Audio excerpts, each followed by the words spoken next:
देखो एपिसोड के एंड में रस्म शुरू होती है जिस रस्म में राही इन्वॉल्व नहीं होती है। अब किस रीजन होगा कि अनुपमा ने बोल दिया कि राही इसमें इन्वॉल्व नहीं होगी। तो रस्म से पहले बा ने क्या किया भाई, सबके मोबाइल रखवा दिए भाई। रस्म जब तक शुरू हो रही है और रस्म हो रही है तब तक मोबाइल सबके बंद रहेंगे। अब मोबाइल बंद होने के बाद राही का एक वीडियो कॉल्स जो रहेगा, जो रस्म देखेंगी।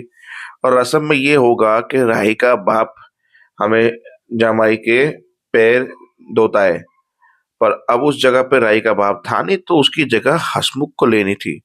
हसमुख यानी बाबूजी को। तो अनुपमा ने बोला नहीं, वहां पे राही ने बोला नहीं, प्रेम ने बोला नहीं, सब खड़े हो गए। बोला पर अब कसम तो करनी पड़ेगी। बोला रसम होगी, आप जैसा बोल रहे हो वैसा ही होगा, पर राही के पापा या बाबूजी की जगह पे मैं करूंगी ये रसम। तब अनुपमा प्रेम के चरण स्पर्श करके पैर धोएंगी और ये देख के कोठारिस को बड़ी मजा आएगी। आते हैं मुद्दे पे, यानी कहानी पे। कहानी में सिंपल है। प्रेम जा रहा है निकल के और चाबी भूल जाता है। चाबी लेने के लिए वापस आता है। यहाँ वहां चाबी ढूंढता है। बादशाह खेल रहा होता है, बादशाह से गुलदस्ता गिर जाता है। प्रेम गुलदस्ते को उठाता है और उसमें से गोली निकलती है। बाहर से सवाल जवाब पूछने के लिए उसके रूम में जाता है। तो उससे पहले पराग ने बोल दिया कि भाई मैंने डॉक्टर को बुला दिया है।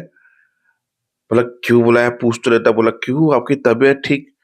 बोला मैं नाटक कर रही हूँ। बोला झूठ बोला आपने उस दिन डॉक्टर ने भी? बोला डॉक्टर को मैंने कहा था प्रेम इस घर में रहे, इसके लिए एक छोटा सा झूठ मैंने बोला है और कुछ नहीं है। और मैंने कोई गलत नहीं किया। इससे मैं श्रीनाथ से माफी मांग लूंगी। श्रीनाथ मुझे जो सजा देना चाहे वो दे सकते हैं, पर मैंने कुछ गलत नहीं किया। बोला आपको ऐसा नहीं करना चाहिए बा। ये बात प्रेम ने सुन ली, फिर गुस्सा हो गया कि बा जिस पे विश्वास किया उसी ने ऐसा किया, ये वो वगैरह वगैरह। बाकी जाके गुस्सा हो गया कि अब इन झूठों के बीच में राही नहीं रहेगी। फिर एक दलाल को फोन किया, उसको मकान दिखाने के लिए बोला। मकान ढूंढ लिया। राही को बुलाया। राही ने बोला मुझे यहाँ पे क्यों बुलाया है? फिर बोला ये घर, हम शादी के बाद यहीं रहेंगे। राही बोला क्या हुआ, कुछ हुआ क्या? बोला वही जो नहीं होना चाहिए था। वाह, पराग कोठारियों की तरह निकली, अपने बेटे की तरह निकली। धोखा दिया, बेईमानी का बहाना किया। बोला उसके पीछे इंटेंशन देखो, उन्हें सोना चांदी हीरे नहीं चाहिए, उन्हें उनका पोता चाहिए था। तो पोते के जैसे ये किया। बोला नहीं, उस घर में मैं नहीं रह सकता वैसे भी। फिर शुरू हुई कोठारी की पुरानी कहानी, यानी कि पराग कोठारी और गायत्री कोठारी, प्रेम कोठारी, प्राणा कोठारी का फ्लैशबैक। जहाँ पे एक माँ गायत्री, दो बच्चे छोटे खेलते कूदते मस्त हो रहे थे। और वो कहानी देखकर आपको काव्या गांधी और अनुपमा की कहानी याद आएगी और आप बोलोगे अरे ये तो काव्या जैसी कहानी यार, सेम थी। जैसे कि ख्याति कोठारी जो है वो पराग कोठारी की सेक्रेटरी थी, विथ काव्या जैसे थी। घर पे आती जाती रहती थी, उसके साथ काम करती रहती थी। ज्यादातर पराग कोठारी उसके साथ काम में बिजी रहते थे, बच्चों को टाइम नहीं देते थे। गायत्री एक लो मिडिल क्लास वाली लड़की थी, साड़ी पहनती थी, खाना बनाती थी। यही अनुपमा का थिंकिंग था गायत्री में। और उसके बाद क्या होता है, रात रात भर वो 2-2 बजे घर पे आते थे, जहाँ बच्चों रो रो के सो जाते थे, क्योंकि बाप प्रॉमिस करता था कि हम तुम्हें ये करवाएंगे वो करवाएंगे। बाप प्रॉमिस नहीं निभाता, फिर बोलता काम था। बोला 2-2 बजे तक सिक्योरिटी के साथ क्या काम होता है हमें पता है, तो मुझे मत सिखाओ कि तुम क्या कर रहे हो। फिर पराग के और उनके बीच के झगड़े, और एक दिन टेंशन में रोते रोते उसको अटैक आ जाता है और वो मर जाती है गायत्री। प्रेम शौक हो जाता है, उसके घर में उसको रहना नहीं होता। तो छोटा बच्चा होके बोरिंग चला जाता है स्कूल में, बड़ा होके इग्नोर करने लगता है घर वालों को। बस ये कहानी दिखाई। बोला मैं कैसे रहूं उस घर में, मेरी माँ के कातिल लेता है पराग कोठारी। और पराग कोठारी ने मेरी माँ का अगर बस चलता ना उसका, तो चिता के आगे ही फेरे ले लेता।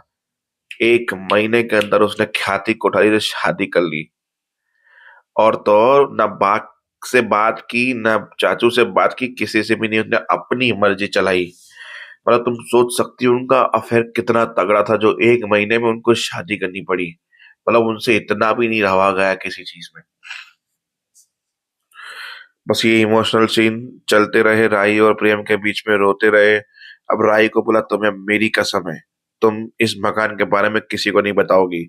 और वहां पे बा बोल रही है कि रूम ऐसे डेकोरेशन करना है, तुम इसको बुलाओ, मैं बात करूंगी डेकोरेशन वाले से क्या क्या चेंजेस करने हैं। तो पीछे से ख्याति बोलती है कि मेरी मानो तो राही से भी पूछ लो, क्योंकि बोला पति का घर है ये, प्रेम का घर है, पति की ही चलेगी, बीवी की पसंद नहीं चलेगी यहाँ।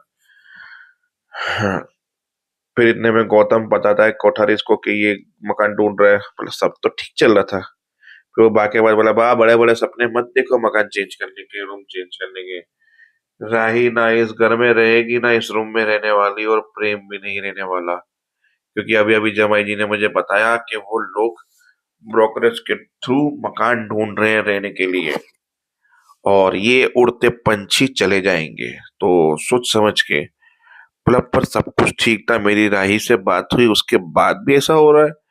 बोला वो नहीं पता, पर वो लोग मकान ढूंढ रहे हैं। बस क्यों, कैसे, किस तरह से, वो मुझे नहीं पता। आप देख लीजिए बस।